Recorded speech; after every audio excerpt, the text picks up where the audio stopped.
로마서 1장서부터 3장까지가 여러분들 아마 성경을 공부해 보신 분들은 이방인들의 죄, 그래서 유대인들의 죄, 그래서 로마서 1장서부터 3장까지는 사실 상당히 어두운 내용들이죠. 죄에 대해서 아주 집중적으로 얘기를 하고 있는데, 이 아모스서 1장서부터 2장까지도 상당히 유사한 성격을 가지고 있습니다. 그래서 하나님께서 6 이방 민족의 죄들을 지적하고 그로 인해서 어떻게 심판하시겠다. 마지막 날들에 물론 있을 일들입니다만은, 자, 그리고 이제 하나님의 백성인 유다 민족, 그렇죠? 유다, 남왕국이죠? 남왕국 유다에 대해서도 하나님께서 죄악을 지적을 하셨다. 특징은 무엇인가?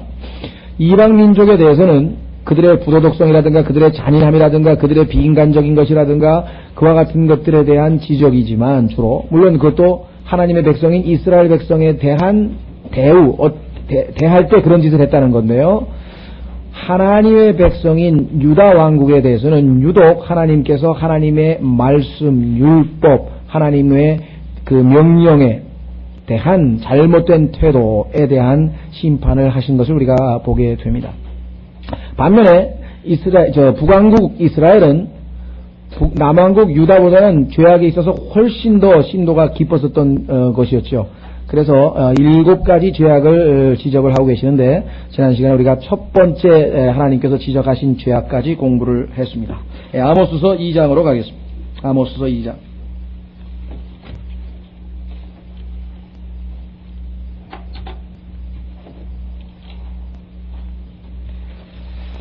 자, 아모스서 2장, 지난 시간에 이어서 첫 번째 죄악은 무엇이었는가? 거기에 보시면 나오죠. 6절에 주께서 이같이 말씀하시되, 이스라엘의 3가지 범죄 곧 4가지 범죄로 인하여 내가 그 형벌을 돌이키지 아니하리니 그 까닭은 그들이 은을 위해 의로운 자를 팔며, 은을 위해 의로운 자를 팔았다. 다시 말해서 사람과 돈을 놓고 사람보다 돈을 더 중시 여기는 잘못된 태도, 잘못된 자세를 가지고 있었다고 하는 것을 우리가 지난 시간에 살펴봤습니다.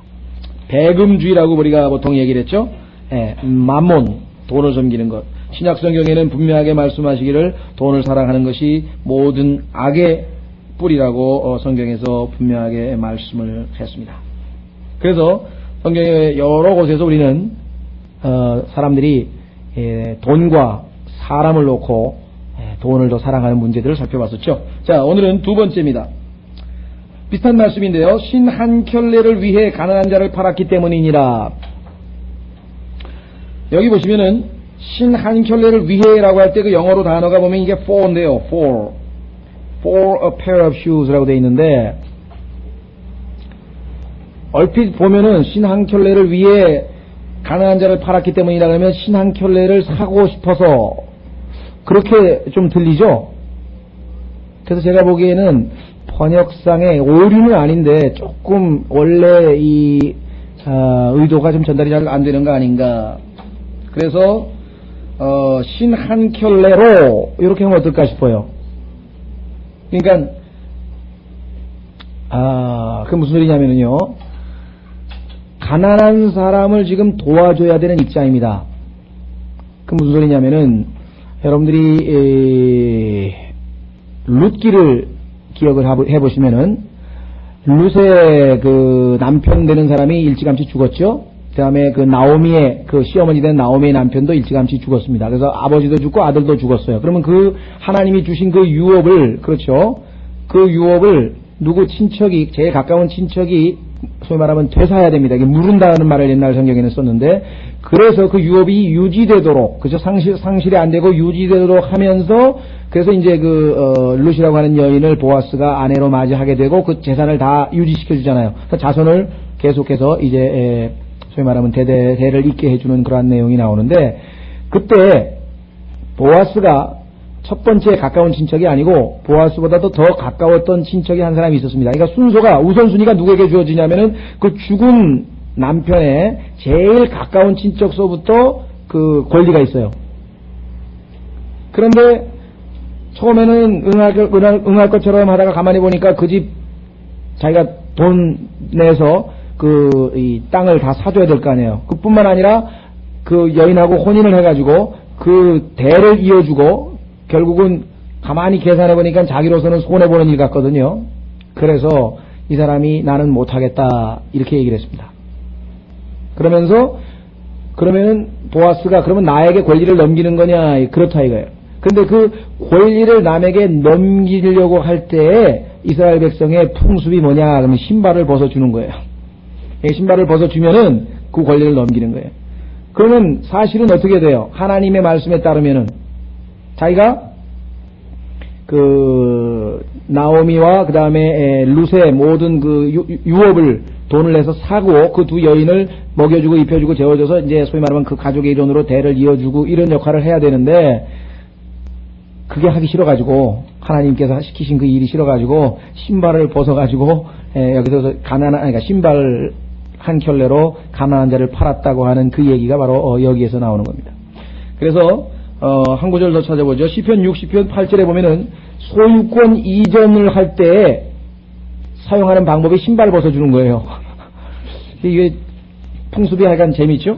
시편 60편 8절에 보면은 예수 그리스도께서 재림하셨을 때 차지하게 될 이방 땅에 대해서 그와 같은 표현이 나옵니다. 시편 60편 8절.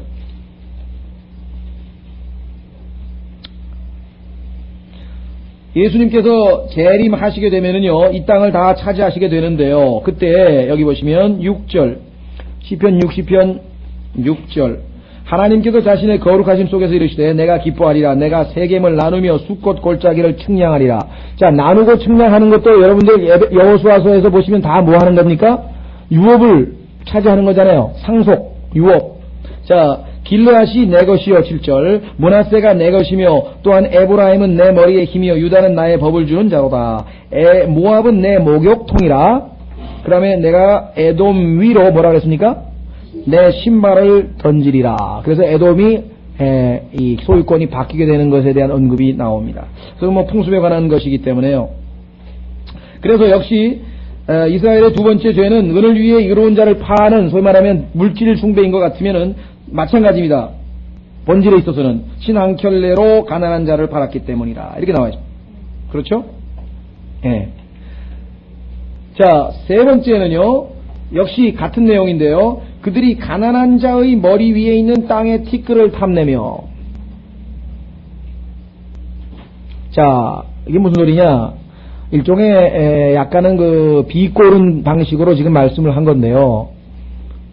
얼마나 땅에, 그렇죠? 얼마나 땅에 대한 욕심, 그 땅 투기할 때 보면 우리 땅에 대한 욕심 아닙니까? 이스라엘 백성들 중에서도 그냥 어떻게든지 땅을 차지하려고 하는데 그 땅에 대한 욕심이 지나치다 보니까 심지어 가난한 사람 위에 머리 위에 있는 그 티끌 있잖아요. 먼지. 그것도 다 핥아서 차지하려고 할 정도로 그러니까 하나님께서 우리 뭐 그런 얘기 하잖아요. 뭐 좀 표현이 이상합니다만 막 그냥 막 개걸스럽게 먹는 사람은 뭐 걸신 들렸다 그러나요? 막 그런 표현 쓰죠. 그런 거와 같이 일종의 아주 좀 하나님께서 이스라엘의 그 형편없는 짓에 대해서 좀 비꼬는 듯한 표현을 여기서 사용하고 계신 것입니다. 자, 그러니까 첫 번째는 은을 위해 의로운 자를 파는 죄였고요. 두 번째는 신 한 켤레로 가난한 자를 파라는 것이었고요. 세 번째는 그들이 가난한 자의 머리 위에 있는 땅에 티끌을 탐낸다라고 이야기를 했습니다. 그렇죠? 자, 그러면 네 번째 죄는 무엇인가? 온유한 자의 길을 굽게 하고. 자, 온유한 자의 길을 굽게 한다는 게 무엇인가? 이것은 여러 성경 구절을 좀 찾아야 되겠지만 저희가 시간이 많이 가기 때문에 여러분들이 성경을 읽다 보시면은요, 온유한 자들이 재판을 고소를 당하거나 또는 무슨 재판을 무슨 소위 말하면 참여하게 될 때에는 보통 있는 사실을 그대로 다, 그렇죠. 보통 사람은 뭐 신문을 받으면 재판장이 질문하면 있는 사실을 그대로 얘기할 거 아니에요. 그렇죠. 그런데 소위 말하면 율법사들이, 요즘으로 치면 이제 변호사들인데요. 이 변호사들이라든가 이 판사라든가 이 법을 좀 아는 사람들은요, 그 법망을 교묘하게 빠져나가는 것들을 잘 알고 말이죠. 또 법을 아주 왜곡을 시켜가지고, 원래, 예를 들면 피해자가 소위 말하면은 가해자로 바뀌고요. 가해자가 피해자로 바뀌는 이런 수도 종종 생겨난다, 이 말이에요. 오늘날 그 교통사고 처리해서 이 경찰관들이 소위 말하면 뇌물 받고 그런 짓을 많이 해가지고 지금 막 엄청나게 억울함을 당한 사람들이 많이 있다 그랬잖아요. 오죽하면은 그런 사람들의 모임이 결성되어 있습니다. 그 사람들은 전부 다 뭐냐면 원래는 피해자인데 가해자로 둔갑이 돼가지고 너무나 억울한 일을 당했는데 어디다 호소할 데가 없어요. 왜? 이게 법조인들이, 법을 안다는 사람들이 그 전부 다 그 법의 그 허점을 이용을 해가지고 결국은 이 가해자의 뇌물을 받고, 여기서 지금 얘기한 게 바로 그와 같은 상황이 이스라엘에도 부지기수로 있었다. 그래서 무슨 소리냐? 여기 나와 있는 것은 정의가 상실된 모습을 얘기하는 거죠. 그렇죠? 온유한 자의 길을 굽게 하고, 한마디로 얘기하면은 지금까지 나와 있는 모든 것들이 뭐예요? 한마디로 불의한 일을 한 거예요. 하나님은 의로우신 분인데, 그렇죠? 근데 이스라엘 백성은 지금 전부 다 율법에 어긋나는 불의한 일들을 지금 계속해서 하고 있다고 하나님께서 구체적으로 지적을 하고 계신 것입니다. 자, 그 다음에 이제 부도덕한 짓을 했는데요. 부도덕한 짓.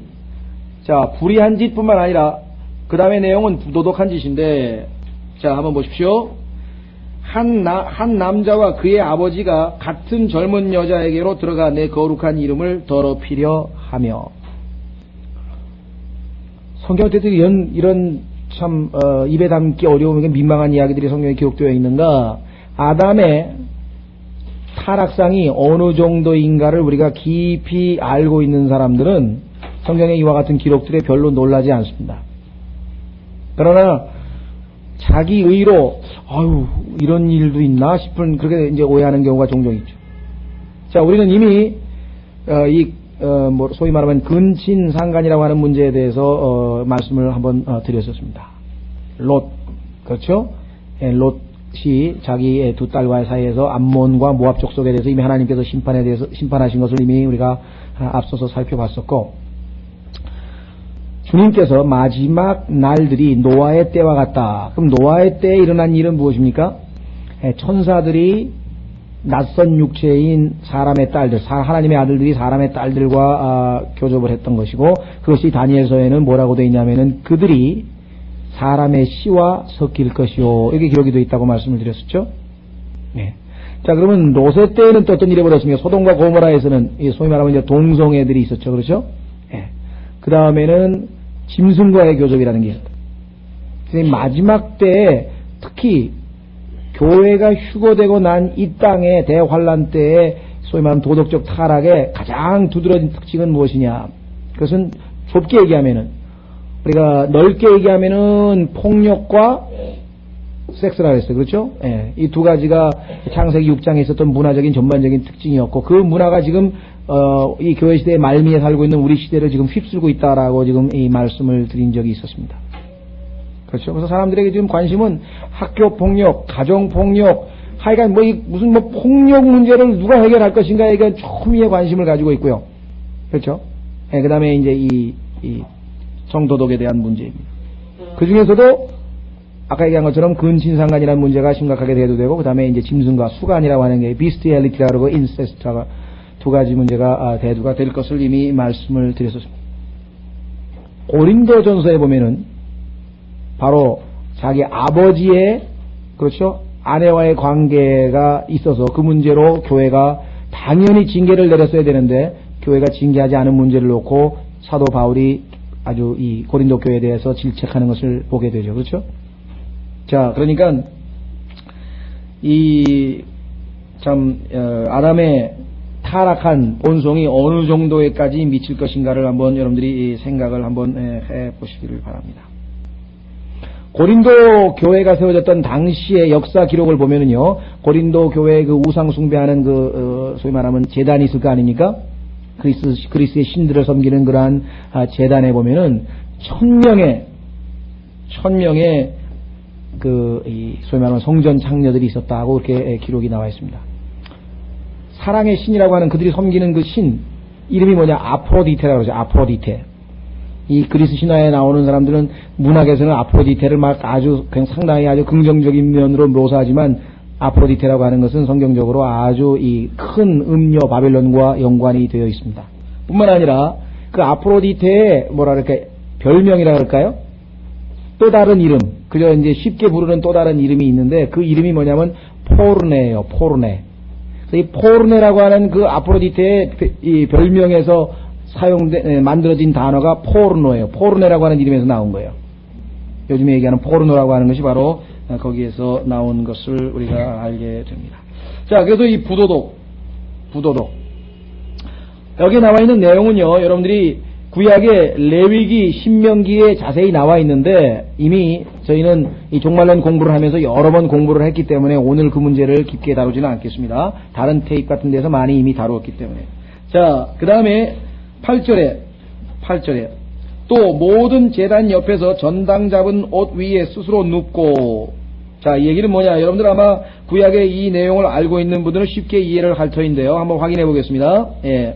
출애굽기 22장 6절, 출애굽기 22장 26절, 죄송합니다. 출애굽기 22장 26절에 하나님께서 가난한 사람의 옷을 전당 잡힐 때에는 어떻게 하라고 하는 자세한 기록을 했죠.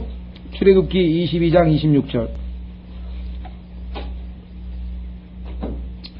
출애굽기 22장 26절. 자, 내가 만일 이웃의 옷을 담보로 잡거든 해가 질 때까지 그에게 넘겨줄지니라. 왜 그러냐? 그에게는 그것이 유일하게 덮는 것이요 그의 살을 덮는 의복이니 그가 무엇을 입고 자겠느냐? 그가 내게 부르짖으면 내가 들으리니 이는 내가 은혜로운 자이기 때문이니라. 이 세상에서 물질적으로 가난한 사람들, 경제적으로 가난한 사람들이 있다면 그 가난한 사람들의 가장 유일하게 관심을 가지고 계신 분은 뭐 복지국가에서 사회복지 보건복지부가 아니고 또 무슨 이 사회복지 단체가 아니고 하나님 말씀에 따르면은 하나님께서 가난한 자에 대해서는 특별한 관심을 가지고 계신 것을 성경 곳곳에서 보게 됩니다. 그래서요, 가난한 자들이야말로 그리스도를 만나야 될 사람들이에요. 가난한 사람들이야말로 그리스도를 만나야 될 사람입니다. 어떤 사람들은 또 영적으로 해석을 해가지고 심령이 가난한 사람 얘기하는 거 아닌가요? 물론 맞죠. 마태복음에 보면은 그죠? The poor in spirit, 영 안에서 가난한 자로 분명하게 되어 있습니다. 그러나 누가복음에 보면은 분명히 그냥 the poor, 가난한 자로만 되어 있어요. 마태복음에는 우리는 교리적으로 유대인 왕으로 오신 예수 그리스도 아닙니까? 그러나 누가복음에는 어떻게 되어 있습니까? 참 인간으로서의 예수 그리스도의 모습이에요. 근데 참 인간으로 오신 예수 그리스도가 성경에 보니까 뭐예요? 가난한 자는 복이 있나니 했을 뿐만 아니라 예수님께서 보시면 가난하게 사신 증거가 많이 나옵니다. 그렇죠? 예를 들면 마리아가 양을 잡아서 제물로 바쳐야 되는데 가난하기 때문에 할 수 없이 비둘기 잡아가지고 바친 내용이 나오죠. 그렇죠? 그 다음에 예수님께서 수발을 들었는데 그 여인들이 자기 재산을 털어가지고 예수님께서 그 선교여행 다니실 때 먹을 거 입을 거 제공한 것도 성경에 누가복음에만 나옵니다. 지금 말씀드린 내용들은 예수님이 가난하게 사신 내용들은 전부 다른 데는 안 나와요. 누가복음에만 나와 있습니다. 그래서 이 가난이라고 하는 어려움을 겪고 있는 사람들은 예수 그리스도로부터 특히 누가복음으로부터 큰 위안을 얻습니다. 어떤 사람들은 그럼 그리스도인들은 다 가난해야 되는 겁니까? 물론 아니죠. 바울은 부한 데 처할 줄도 알고 가난한 데 처할 줄도 알고 그리스도 안에서 그것이 문제될 것이 없다고 했습니다마는 그러나 이 악한 현 세상에서 의롭게 살려고 한다면은 특히 이 마지막 때 있어서는 가난이라고 하는 것은 필연적인 절차가 될 수밖에 없었다. 자, 그래서 우리는 또 모든 제단 옆에서 전당 잡은 옷 위에 스스로 눕고 해지기 전에 돌려주라 그랬는데 왜 그거 덮고 자야 돼? 추워서 잠 못 자는데 가난한 사람을 그거를 뺏어가지고 이런 짓을 했다 하면 그렇죠? 예. 자, 그뿐만 아니라 그 다음에 마지막 7번째, 자, 스스로 그 다음에 자기들의 신을 섬기는 집에서 주님께서는 구약의 여호와 하나님 주님께서는 자기의 이름을 둘 장소를 마련하시고 그렇죠. 그것만 유일하게 하나님의 집으로 인정을 하셨는데 북왕국 이스라엘의 창시자였던 여로보암이라고 하는 자가 가만히 보니까 10지파의 모든 남자들이 1년에 3번 하나님의 명령을 따라 절기를 지키러 명절을 지키러 예루살렘에 갔다가는 아무래도 자기 왕국이 유지될 것 같지가 않다 이 말이야. 불안하다 이 말이야. 그래가지고 단에다가 베델에다가 다 이 금송아지를 만들어가지고 제단을 쌓아놓고 거기만 꼭 하나님의 집이냐 여기는 아니냐 해서 만들어놓고 타락을 시켰죠. 그래서 여기 보시면 뭐야? 하나님께서 뭐라고 표시했습니까? 자기들의 신이라 면 자기들의 신. 자기들의 신. 신약 성경에 보면은 그들의 신은 뭐라 그랬습니까? 배라 그랬잖아요. 배. 거짓 교사들에 대해서 성경에 보면은 배. 분명히 신약교회의 사역자들인데 그들의 신이 배라며 배. 먹는 배가 아니고 이게 뭐라 그러나. 예? 그러니까 돈에 욕심이 나가지고 그렇죠? 사람보다 더 돈을 귀히 여기면서 결국은 뭐예요? 이익을 경건이라고 하는 자들이 자기에게 이익이 되는 일이 있으면 그것이 전부 다 자기가 경건해서 그렇게 된 것으로 착각하는 자들이 있는데 그러한 자들과 결별하라고 디모데전서 6장 5절의 성경에서 경고하고 있습니다. 그러니까 교회에 돈 많은 사람이 들어오면은 우리가 그걸 뭐 자체가 잘못됐다는 게 아니라 경계를 해야 된다. 위험하다며 잘못하면은. 그래서 교회에 무슨 일을 할 때 한 사람이 일방적으로 돈을 낸다든가 이렇게 되면은 굉장히 위험합니다. 또 그 낸 본인에게도 굉장히 유익하지가 않아요. 하나님께서는 그래서 지난번에 제가 말씀드린 그 척 스미스라고 하는 목사님에 대해서 간증 한번 드렸었죠. 기억나시죠? 얼마나 현명해요. 그는 하나님께서 크게 사역을 해서 너무나 이 사람이 많이 몰려들어가지고 장소가 필요해가지고 하나님 저에게 100만 불을 주십시오. 꼭 짓는데 꼭 필요합니다. 욕심이 아니라 꼭 필요하기 때문에 100만 불을 주십시오 하고 기도를 했는데 아니나 다를까 얼마 있다가 어떤 사람이 나타났대. 야, 척스미스 형제님 제가 100만 불 헌금하겠습니다. 그러면 99%의 목사들은 어떻게 합니까? 아멘! 이야, 응답받았다 그럴 거 아니겠어요? 그렇죠? 저라도 그럴 거 아니에요? 아니, 내가 딱 액수까지 정해가지고 기도했는데 정말 100만 불 딱 100만 불 딱 들고 오면은 기도 응답이라고 안 하겠냐고요. 근데 이 목사님 얼마나 영적으로 분별력이 있냐면요. 딱 하나님께서 보내주신 건지 내가 하루만 기도할 테니까 내일 다시 오실 수 없겠냐. 벌써요, 영적으로 그 정도 성숙했다는 거예요. 그렇죠? 그렇지 않은 사람은 뭐, 아이고, 내가 기도했는데, 아이고, 성령 통해서 응답하시는군요. 아멘, 감사합니다. 그냥 악수를 하고 난리가 났을 텐데, 이 사람은 분별력이 있을 때, 내일 다시 오시라. 밤에 기도했어요. 하나님께서, 너는 만약에 그 사람 돈을 받으면 그 사람의 노예가 될 테니까 받지 마라. 아니, 하나님 이게 기도 응답 아닙니까? 아무리 기도를 해도 마음이 편치가 않은 거예요. 주님께서 계속 거부를 하는 거예요. 그래서 그 다음날 주님께서 원하시지 않기 때문에 형님 그냥 가져가십시오. 그 다음에 하나님께서는 그 다음 간증은 본인이 안 했으니까 나도 모르겠어요. 어떤 방법으로 채워졌는지 모르겠는데 하나님 방식대로 해서 100만 불은 다 채워져서 예배당 건물은 세워졌다는 것이죠. 예. 자, 그래서 우리는 이 물질에 대해서 얼마만큼 지금 이 집착해 있는가 이 문제에 대해서 얘기를 하고 있습니다. 자기들의 신을 섬기는 집에서 정죄받은 자들의 포도주를 마시느니라. 자, 성경에서 이 정죄받은 자들의 포도주라고 하는 것은 두 가지 의미로 쓰이는데요. 하나는 뭐냐면 과거에 우리도 이제 그 뭐라 하나요? 이 벌금이라는 거 있잖아요. 벌금. 그래서 죄를 정하면은 그 죄를 정죄받은 사람이 그 성전에 이제 우상 숭배하는데 바칠 그 술을 돈을 내서 사는 거예요. 그런 의미에서 이게 이제 정죄받은 자들의 포도주라고 하는 말이 쓰였고 또 하나는 그들이 마시는 포도주는 순수한 포도의 피가 아니고 즉 참 포도나무에서 얻게 되는 올바른 포도즙이 아니고 100% 뉴 와인이 아니고 그렇죠. 독이 들어가 있는 용의 독이 들어가 있는 잘못된 포도주라고 하는 의미에서도 여기 정죄받은 자들의 포도주라는 의미로 성경에 쓰입니다. 한번 확인해 보겠습니다. 신명기 32장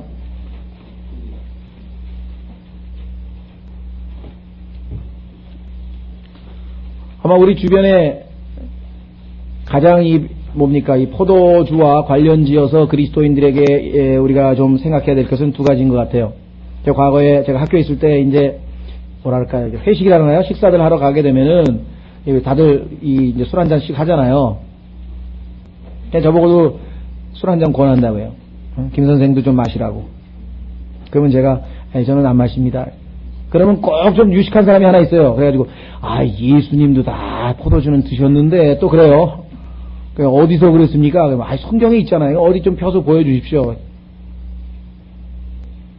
예수님이 이거 최고의 만찬 때 보니까 다 해가지고 마시던데. 그러니까 제가 보니까 예수님은 안 마시고 제자들에게만 나눠줬던데요. 첫 번째. 자세히 다시 한번 읽어보세요. 그게 꼭, 그리고 예수님이 마셨다 손 치더라도 그것은 100% 포도 주스지 술이 아닙니다. 그래서 결국은 이제, 그래요? 하면서 이제, 근데요, 개역 성경을 가지고 있으면 어떤 문제가 벌어지냐면요. 요한복음 2장에서 가나 혼인잔치에 가는데 예수님께서 물을 포도주로 만들어가지고 제공해줬다. 과거에 어떤 분이 우리 아들놈이 교회를 안 가는데 옛날에는 좀 다녔대. 그 교회 다닐 때도 자꾸만 술을 마셔가지고 술 마셔서는 안 된다 그랬더니 아버지도 예수님께서 저 혼인잔치에 가가지고 우리 저 괴로운 인생길 가는 사람들 좀 편히 좀 기분 좀 위로해 주시느라고 다 이제 혼인잔치에서 물을 포주로 만들어가지고 다 제공을 했는데 무슨 말씀을 그렇게 하세요? 그러더래. 이분이 답변을 할 수가 있지. 성경적으로 답변을 할 수가 있어야지. 성경에 그렇게 써 있는데 어떻게 할까요? 왜 그렇습니까? 그때 마신 거는 포도주가 아니었죠. 그렇죠? 왜? 거기에 보면은 번역을 잘못해서 그래요. 그들이 다 취한 후에, 그러니까 처음에는 좋은 포도주를 갖다 줘가지고 다 취하게 만든 다음에 그 다음에 좀 신통치 않은 거 가도 취했으니까 뭐 이게 좋은 포도주지 나쁜 포도주지 모를 거 아니냐 이렇게 얘기를 했는데 취했다고 하는 단어가 아니에요. 이게 성경에 보면은 이 drunk라고 하는 단어는 취했다고 할 때는 항상 be drunken 해가지고 이게 수동태로 쓰이게 되어 있습니다.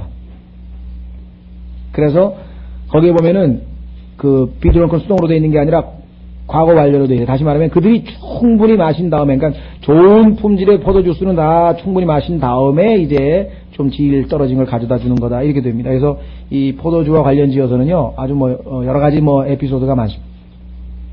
그렇죠? 네. 첫 번째 그 하나님 앞에 의로운 자였던 노아도 결국은 이 발효된 포도주를 마시고 참, 이 자식들 앞에 아주 부끄러운 일들을 하게 되는 것을 우리가 보게 됩니다. 자, 길게 갈 것 없고요. 신명기 32장으로 가겠습니다. 32절, 33절. 신명기 32장, 32절, 33절. 여기서 얘기하는 정죄받은 자들의 포도주는 무엇인가? 기록되어 있습니다. 그들의 포도나무는 소돔의 포도나무요 고모라의 밭의 소산이라. 그들의 포도는 쓸개 포도니 그 송이는 쓰며 그들의 포도즙은 용들의 독이요 독사의 지독한 독이라. 자, 시편 16편 4절 가시면은요 마지막 때 적그리스도가 지배하는 그때에 있게 될 제사의 방법이 나오는데 거기에 보면은 무슨 표현이 나오나 한번 확인해 보십시오. 시편 16편 4절. 그때 이것을 거부하는 자들은 목배임을 당하고 결국은 순교하게 될 것입니다. 그 내용이 계시록 6장 9절에 나와 있습니다. 자, 우선 시편 16편에 보시면 환난 성도가 믿음을 지키는 내용입니다. 하나님이여 내가 주를 신뢰하오니 나를 지켜 보존하소서. 오 내 호나 내가 주께 아뢰기를 주는 나의 주시오니 나의 선함이 주께는 미치지 못하나오나. 땅에 있는 성도들과 뛰어난 자들에게는 미치나니 나의 모든 기쁨이 그들에게 있나이다 하였도다.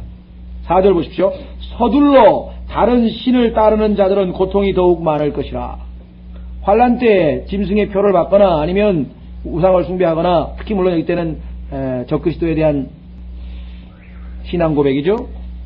그런 자에게는 곧이어 심판이 임하게 된다. 나는 그들의 헌물 여기 나와 있네요. 곧 피의 음료 헌물을 드리지 아니하며 그들의 이름도 내 입술에 올리지 아니하리로다. 이렇게 해서 환난 때 믿음을 지키는 분들이 여기 나오는데 여기 보시면은 피의 음료 헌물을 드린다고 하는 것이 바로 아모스서 2장에 나오는 정죄받은 자들의 포도주를 마시는 겁니다. 정죄받은 자들의 포도주를 마시는. 자, 그래서 우리는 이스라엘의 죄에 대해서 쭉 살펴봤습니다. 그러면 9절로 가겠습니다. 자, 9절서부터 16절까지는 역시 주님께서 심판에 대한 내용을 기록하고 있는데 여기 보시면 구체적으로 아모리 사람에 대한 심판이 나오고 그 다음에 북왕국 이스라엘이 행한 일들이 기록되어 있습니다. 자, 우선 9절서부터 16절까지 한번 쭉 보시면은요. 그럼에도 불구하고 내가 그 아모리 사람을 그들 앞에서 멸하였나니. 자, 그 아모리 사람은요, 여러분들 출애굽 이후의 역사를 보게 되면은 바산 왕 옥에 대한 얘기입니다. 그래서 이 정관사로 돼 있죠. 그리고 복수로 돼 있고 아모리 사람들, 아모리 족속들이 아니라 그 아모리 사람이라고 돼 있죠. 그래서 단수로 나와 있잖아요. 그들의 키가 아니고 그의 키라고 돼 있잖아요. 그렇죠? 자, 그의 키는 백향목의 높이와 같고, 실제적으로 여러분들이 이 바산 왕 옥의 그 키를 한번 성경에 보면은요, 침대가 9큐빗으로 나오는데요. 그것을 이렇게 환산해 보게 되면은 키가 약 3m 50 정도 됩니다. 침대가 한 4m가 되고요. 골리앗도 큐빗으로 계산해 보게 되면은 약 3m 가까이 되는 키가 나옵니다. 골리앗. 자, 그래서 여기 보시면은 그 아모리 사람을 그들 앞에서 멸하였느니 그의 키는 백향목의 높이와 같고, 그러니까 이게 단순히 키가 크다는 것을 비유적으로 얘기한 것이 아니라 실제적으로 그 나무의 높이만큼 가지고 있을 가능성이 있다는 거죠. 강하기는 상수리 나무 같으나 내가 위로부터 그의 열매를 멸하고, 자, 아래로부터 그의 뿌리들을 멸하였느니라. 좀 이따가 우리가 시간을 내서 성경에 나와 있는 나무들에 대해서 좀 살펴보려고 합니다. 백향목, 그 다음에 상수리나무, 그 다음에 여러분 잘 아시는 무화과나무, 올리브나무에서 성경에서 하나님께서 나무와 인간과의 관계를 자세하게 설명을 했어요. 그래서 이 나무들은 성경 구절을 한 대여섯 구절을 찾아보시면은 다 거짓, 적그리스도나 아니면은 거짓 종교나 우상 숭배와 관련된 나무들이라고 하는 것을 우리가 보게 됩니다. 자, 우선 그거는 좀 이따가 좀 성경을 구체적으로 찾아보도록 하고요. 우선 끝부분까지 계속 한번 마지막 읽겠습니다. 10절. 또한 내가 너희를 이집트 땅에서 이끌어내어. 자, 이건 이스라엘 역사니까 어려울 게 없습니다. 40년 동안 인도하여. 여러분들 출애굽 이후에 역사서 쭉 읽어보신 분들은 하나님께서 구름 기둥으로 인도하신 내용들, 그 다음에 엘림에서, 그 다음에 또 광야로, 그 다음에 이래가지고 한 걸음 한 걸음 아주 구체적으로 인도하신 사실들을 여러분들이 다 읽어보셨으니까 잘 아시죠? 광야를 지나고 아모리 사람의 땅을 소유하게 하였으며. 자, 그런데 여기에 이제 구체적으로 이스라엘의 죄가 기록되어 있어요. 무슨 죄냐? 11절 보십시오. 너희 아들들 중에서 대언자들을, 너희 젊은이들 중에서 나사르 사람이란 말은 좀 표현이 우리가 좀 낯설죠? 옛날 개혁 성경에 보면 나실린이에요. 나실린. 나신이라고 하는 것은 하나님께서 특별하게 성별해가지고 몇 가지 특징이 있죠. 뭐가 있습니까? 머리 안 깎고, 그렇죠? 머리에 손대지 아니하고, 그 다음에 포도에서 나온 거는 일체, 열매든 주스도 아니간 일체 안 마셔서 성별을 했던 그러한 나실린이었죠. 이렇게 세웠나니 오 너희 이스라엘 자손들아 과연 그렇지 아니하냐. 주가 말하노라. 부인할 수 없죠. 하나님께서 대언자들을 세웠고 하나님께서 나실인들을 세워서 이스라엘에 대해서 꾸준한 인도하심을 했는데 문제는 어디에 있었습니까? 12절. 하나님의 행하신 일들을 경멸하는 짓을 했어요. 뭐냐? 너희가 나사르 사람들에게 포도를 주어 마시게 하고 하나님 앞에 소원을 해서 먹으면 안 되는 자들에게 먹어가지고 죄를 짓게 만든 거예요. 그렇죠? 그뿐만 아니라 대언자들에게 명령하여 이르기를 너희는 대언하지 말라 하였느니라. 자, 신약 성경에 보면은 귀를 가렵게 해주는 그런 표현이 있죠. 그러니까 내가 들어서 그냥 마음이 편안하고 별로 찔림도 없고 그런 설교를 해야지. 가슴에 좀 와닿는 설교, 찔리는 설교라든가 죄에 대해서 설교한다든가 이런 거 얘기하면은 설교를 못하게 하네요. 여러분 생각에는 그런 교회가 다 있냐? 얼마나 많은지 몰라요. 얼마 전에 제가 지금 아는 분이 카자흐스탄 킹잼 성경 번역하신 분도요. 거기 갑자기 소식을 들었는데 장로들이 교회에서 쫓아냈대요. 지금 쫓겨나셔가지고 분당 어디에다가 교회를 다시 시작하시려고 그런다. 그래서 뭔 장로들이 그렇게 힘이 센가? 물론 말로는 무슨 이 개신교에서는 본인이 개척하지 않으면 장로들이 쫓아낸다는 얘기를 저도 듣긴 들었거든요. 오늘 자기가 돈 내가지고 자기가 건물 사가지고 아까 얘기했잖아요. 자기가 돈 내가지고 자기 건물이야. 그 목사를 고용을 했는데 시키는 설교 안 하고 쓸데없는 소리 하니까 나가라 이거예요. 그런 짓을 지금 하고 있는데, 이스라엘도 똑같아요. 귀에 거슬리는 설교 하지 말래. 귀에 거슬리는, 죄 자꾸만 얘기하지 말. 여러분 잘 아시는, 노만 빈센트 필이라든가요. 또 로버트 슐러 같은 사람. 그 사람들 뭐라 그러는지 아세요? 교회 성장의 첫 번째 비결이 뭐냐, 이게. 죄에 대해서 절대로 얘기하지 말래, 교회에서. 긍정적인 얘기만 해야지, 부정적인 얘기를 하면 안 된다는. 근데 성경을 읽어보니까 뭐야, 하나님의 말씀에는 75%가 부정적인 얘기예요.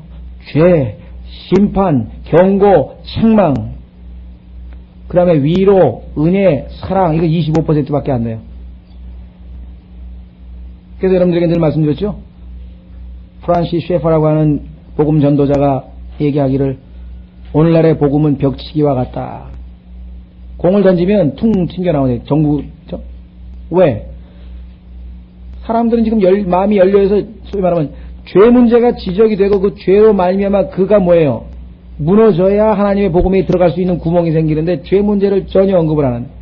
그래서 뭐라고 고백했냐면, 나에게 1시간을 주면 나는 50분을 죄에 대해서 이야기하겠다.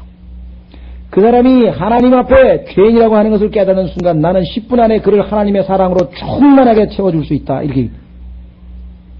근데 오늘날은요, 10분도 죄에 대해서 얘기를 안 해.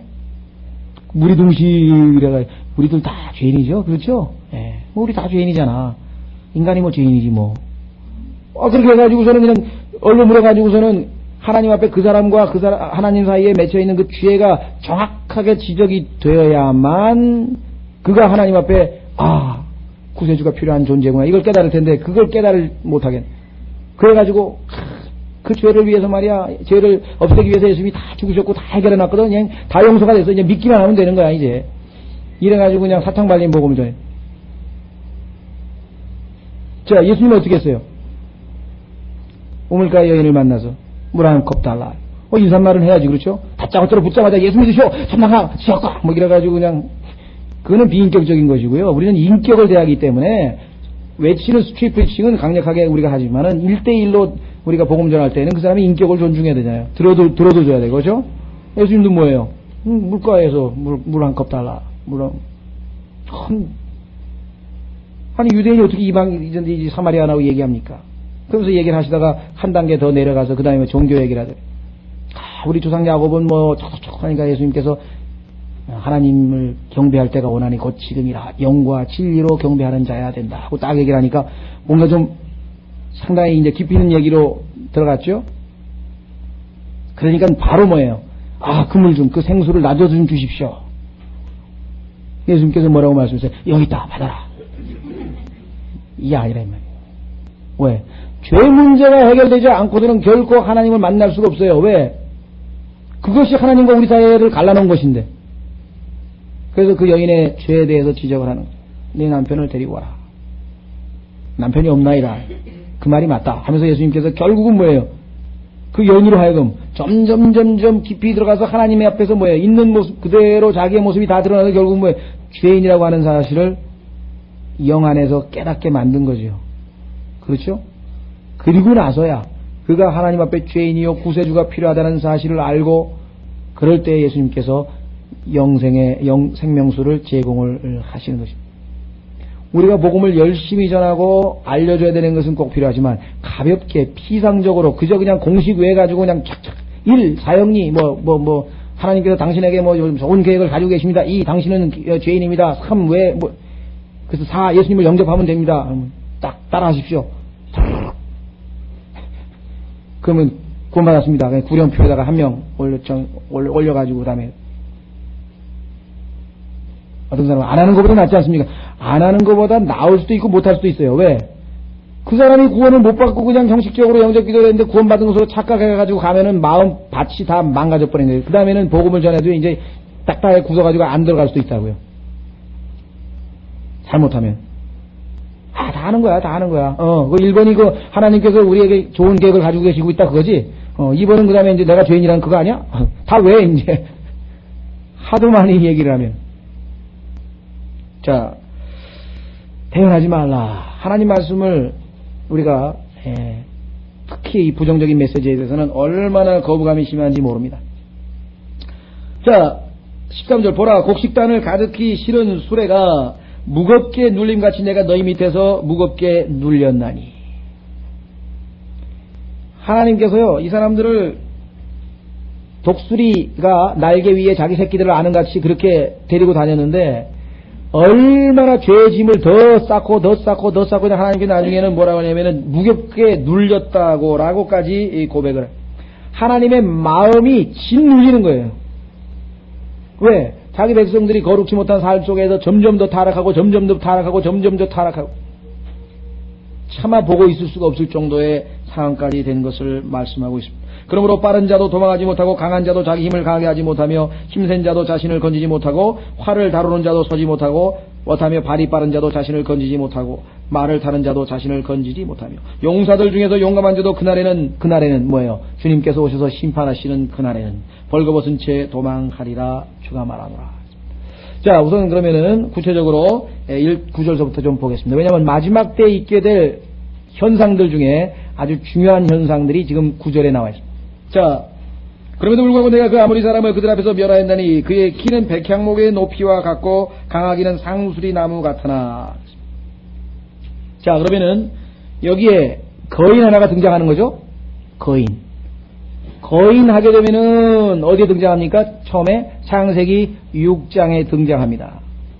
그런데 창세기 6장에만 나오느냐? 그게 아니고 창세기 6장을 읽어보니까 그 후에도 거인들이 있었더라 그랬어요. 그 후에도 창세기 6장 그 사건, 하늘에서 타락한 천사들이 타락해서 지상에 내려와서 사람의 딸들과 혼인해서 거인들을 낳았는데 그와 같은 일들이 그때만 있었던 게 아니라 거인들이 그 후에도 있었다고 이야기를 하죠. 자, 구체적으로 그러면 성경에서 어느 때에 그와 같은 일이 벌어졌는가를 한번 확인을 해 보겠습니다. 자, 여호수아 17장 14절. 여호수아 17장 14절.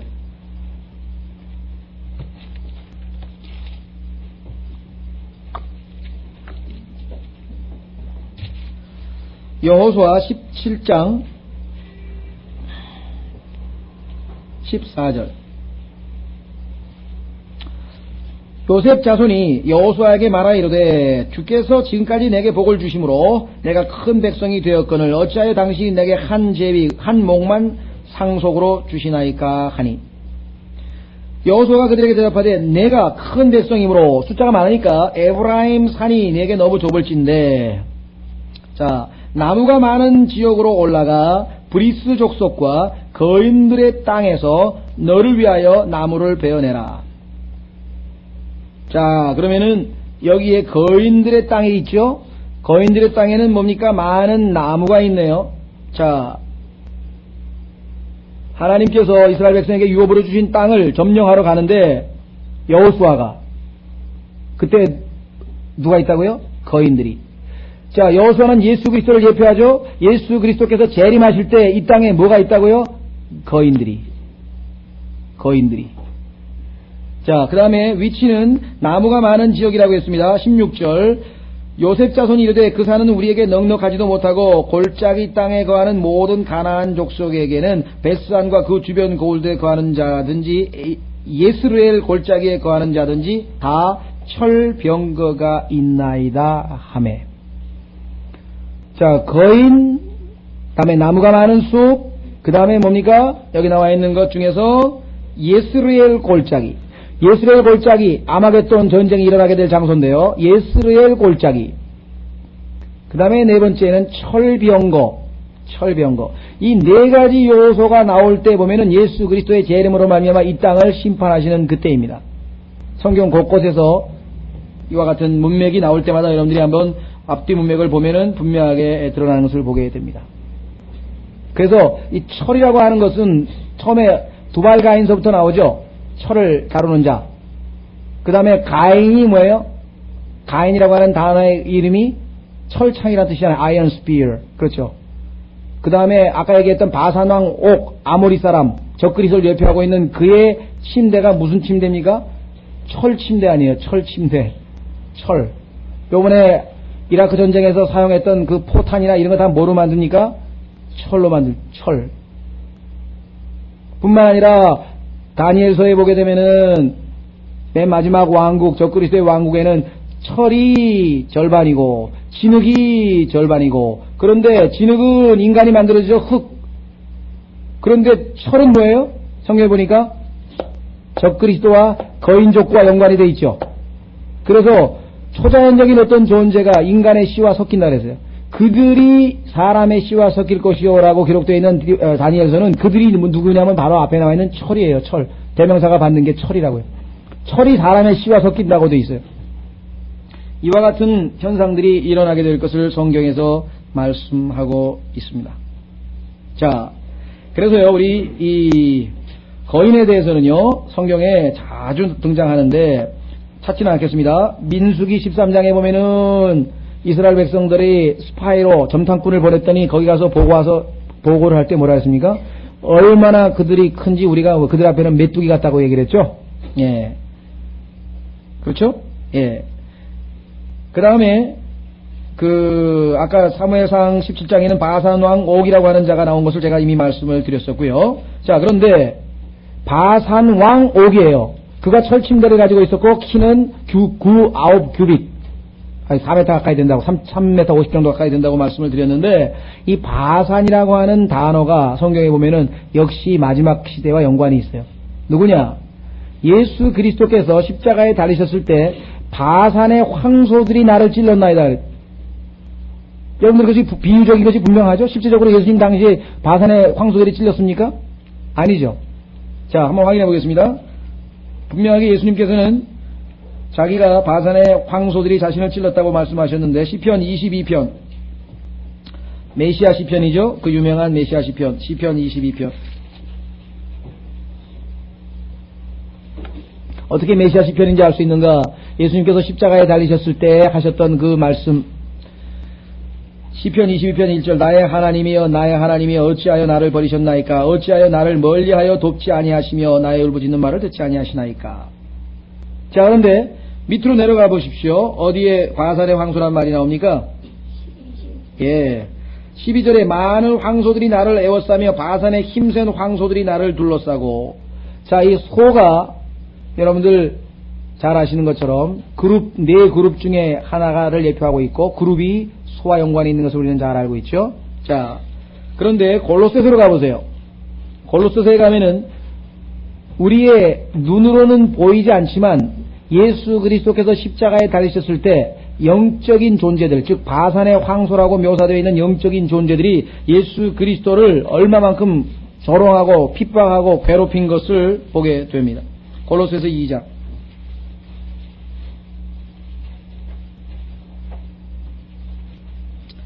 골로새서 2장 14절. 우리는 단지 예수님께서 십자가에 못 박히신 것을 볼 때마다 뭐예요? 아, 나를 위하여 내 죄 때문에 저렇게 고난을 당하시고 너무나 감사하다. 우리 그리스도인들은 그렇게 느끼죠? 그거 좋습니다. 당연히 그게 있어야 되죠. 우리에게는 그것이 가장 초미의 관심사입니다. 그러나 거기에서 그칠 수만 없다는 거죠. 왜? 보이지 않는 영적 전투가 치열하게 벌어지고 있었는데, 자, 골로새서 2장 14절, 손으로 쓴 규례들, 곧 우리를 대적하고 반대하는 규례들을 지우시고 그것들을 길에서 취하사 그분의 십자가에 못 박으시고. 자, 그 다음에 뭐라고 되어 있습니까? 정사들과 권능들을 노략하사 십자가에서 그들을 이기시고. 이게 바산의 황소들이죠? 금방 찾았습니다. 정사들과 권능들을 노략하사 십자가에서 그들을 이기시고 드러내어 구경거리로 삼으셨느니라. 우리는 눈에 보이는 것밖에 보이지 아니하지만, 그래서 여러분들 그 러크만 형제 그림 보셨는지 모르겠네요. 러크만 형제 계시록 그림에 보면은요, 그 보이지 않는 바산의 황소들이 눈만 반짝반짝하게 하면서 옆에 쫙 많이 숨어서 그려져 있는 거 보셨어요? 러크만 형제 그 계시록은요, 성경 한 10번 이상 통독하지 않은 사람이 읽으면 저거 왜 그려져 있나 그런다고. 잘 몰라요. 저도 몇 번 보면서 저게 뭐지 그러냐, 성경 구절이 딱딱 떠올라야 돼요. 저 그림을 보면서 무슨 구절이 떠올라야지. 그렇지 않으면 잘 이해하기 어려워요. 자, 그래서 우리는 이 한 구절을 가지고 성경을 쭉 따라서 가보니까 이 아모스서 2장 9절에 나와 있는 이 이야기가 예사롭지가 않다라고 하는 거죠. 그렇죠? 자, 그뿐만 아니라 여기에 보시면은요, 그의 키는 백향목 높이와 같고, 그래서 이 백향목이라고 하는 나무는요, 백향목이라고 하는 나무는 성경에서 누구를 예표하는가? 이 사탄을 예표하는데요. 한번 확인해 보겠습니다. 에스겔서 31장 3절. 에스겔서 31장 3절.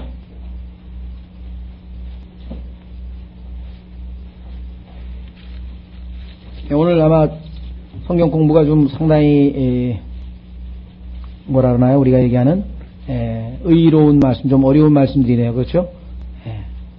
우리가 아주 은혜의 말씀들도 특히 디도서 시간에는 많이 공부하고 하지만 오늘 여기서 공부하고 있는 내용들은 제가 이렇게 좀 속도를 빨리 하는 것은 성경을 다 찾지 않는 것은 이 종말론에 대해서 우리가 그간에 소선지서도 여러 개 했고 또 종말론 특강 시간에 주제별로 다 했고 계시록도 저희가 다 했고 그래서 이걸 다 거쳐왔기 때문에 지금 저희가 굉장히 지금 축약해가지고 지금 다 되풀이하지 않고 우리가 하는 거거든요. 그래서 혹시 본인이 이 문제는 좀 어렵다 뭐가 이렇게 건너뛰는 것 같이 이렇게 느껴지시면은 그 계시록 주제별 스타디를 좀 찾아서 테이블 다시 한번 들으시면은 해결이 아마 되실 것 같습니다. 자, 에스겔서 31장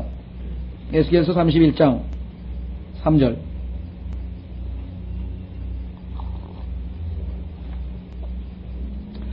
(1절서부터) 보겠습니다. 제 11년 3월 곧 그달 첫째 날에 주의 말씀이 내게 임하니라. 이르시되 사람의 아들아 너는 이집트 왕 파라오와 그의 무리에게 말하기를 위대함에 있어서 네가 누구와 같으랴 하라.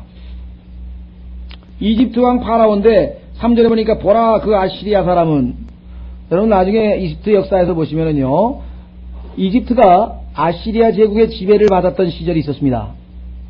아시리아 제국의 지배를 받았던 그 시절에 이스라엘 백성들이 노예 생활을 했던 것이에요.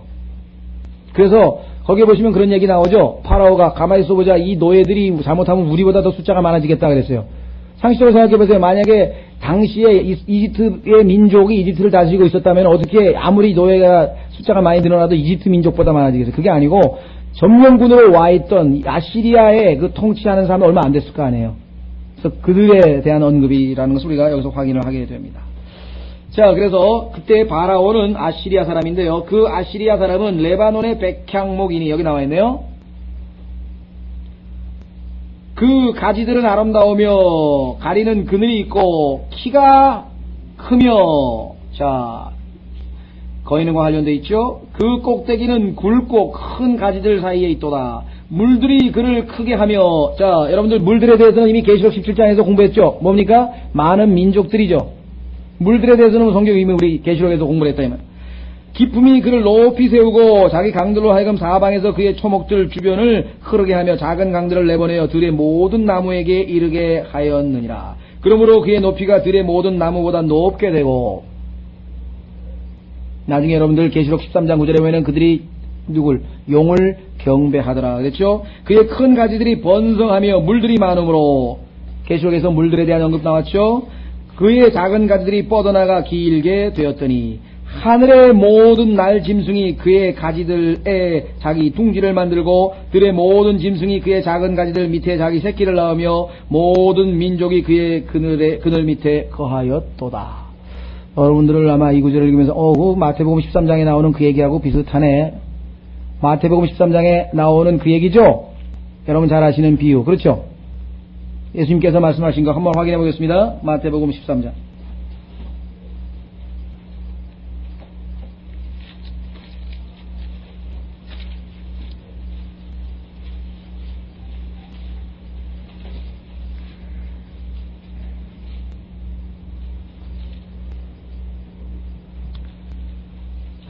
몇 절입니까?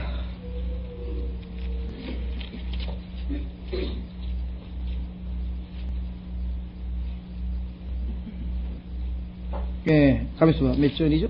31절이요. 예, 31절이네. 자, 또 예수님께서 다른 비유를 들어 그들에게 이르시되 하늘의 왕국은 마치 어떤 사람이 자기 밭에 가져다가 뿌린 겨자씨 하나과 같으니 이것은 참으로 모든 씨 중에서 가장 작은 것이로되 자란 뒤에는 채소 가운데 가장 커서 나무가 되매. 여기 문제가 있다 그랬죠? 왜? 채소 가운데 가장 커서 채소가 돼야 되는데 채소가 아니고 나무가 됐다 그랬어요. 하나님께서 창세기 1장에서 종류대로.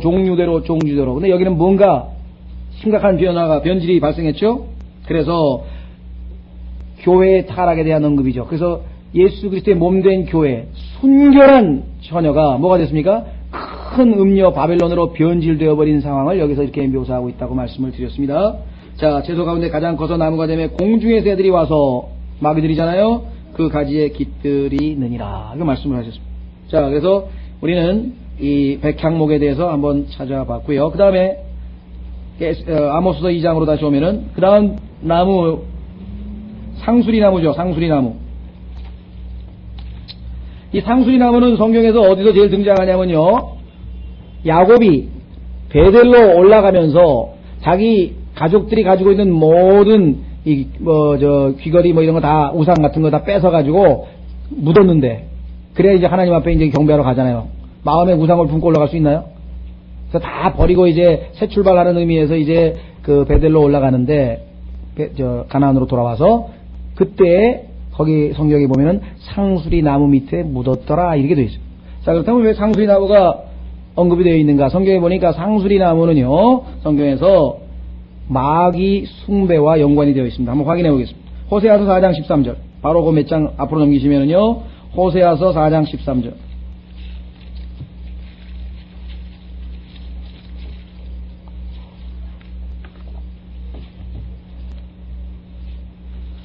자, 12절서부터 보시면은요, 이스라엘의 죄악에 대해서 하나님께서 말씀하시는데 어떤 짓을 하나 보십시오. 호세아서 4장 12절. 내 백성이 자기들의 나무 토막에게 조언을 구하고, 나무 토막에게 조언을 구한다? 우상숭배죠. 그들의 막대기는 그들에게 밝히 말하나니 이는 행음의 영이 그들로 하여금 잘못하게 하므로 그들이 자기들의 하나님 밑에서 떠나 음행의 길로 갔음이니라. 그들이 산꼭대기에서 희생물을 드리며 작은 산 위에서 분향하되, 뭐라고 하십니까? 상수리 나무와 포플러 나무와 느릅나무 밑에서 하니 그 까닭은 그 나무들의 그늘이 좋기 때문이라. 그러므로 너희 딸들은 행음하며 너희 배우자들은 간음하는도다. 너희 딸들이 행음하며 너희 배우자들이 간음하여도 내가 그들을 벌하지 아니하리니 이는 그들이 스스로 분리하여 음녀들과 함께하며 장녀들과 함께 희생물을 드리기 때문이니라. 그러므로 깨닫지 못하는 백성은 넘어지니라. 저는 개인적으로 그 최일도 목사가 다일 공동체도 만들고 천사 병원도 만들고 또 하여간 겉보기에 아주 이 훌륭한 일을 하는 것에 대해서 제가 이러쿵저러쿵 얘기하려고 하는 것은 물론 아닙니다. 그러나 그 청량리에 있는 소위 말하면 이 창녀촌에 있는 사람들을 이렇게 도와줘서 물질적으로 또 무슨 질병을 이렇게 고쳐주는 것. 그러나 문제는 그들이 그와 같은 여기 보면 간음과 음행을 하게 되는 원인이 뭐냐, 이게. 뭐와 연관이 되어 있습니까? 우상숭배와 연관이 되어 있습니다. 영적인 문제는 전혀 타치하지 않은 채, 말로는 빵과 복음을.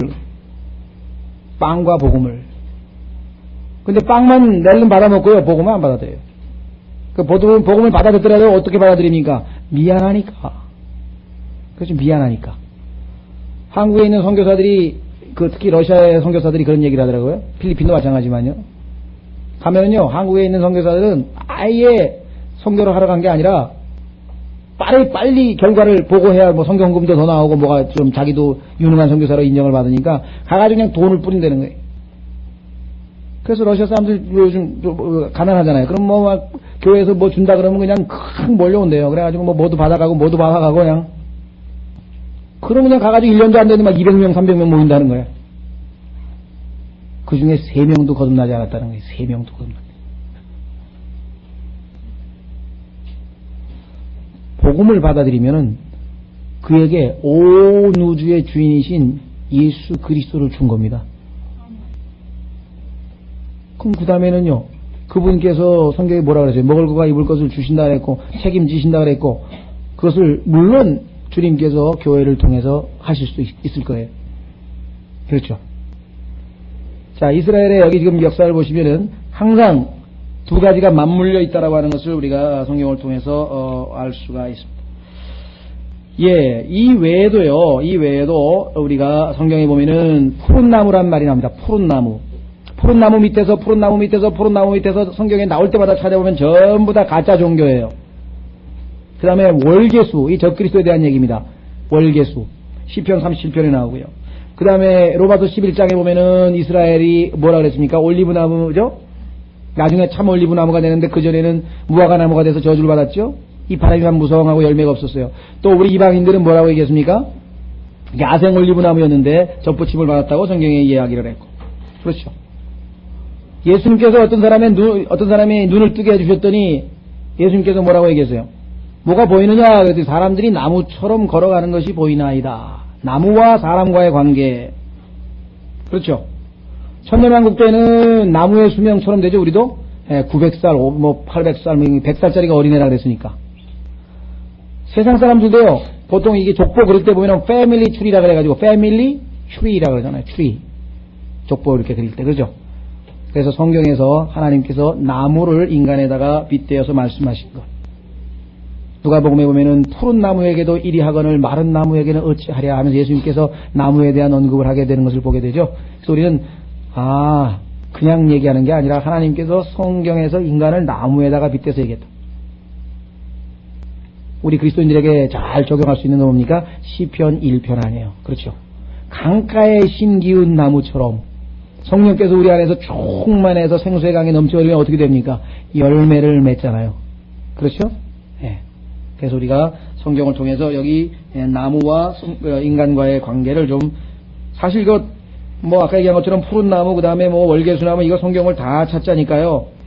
나무 하나 하는데 한 30분씩 하더라고요. 도저히 여러분들이 나중에 읽으시면서 좀 하셔야지. 그러지 않아도 지금 이거 아모스서 진도가 굉장히 너무 늦어가지고 아주 요약을 해서 여러분들에게 말씀을 드렸습니다.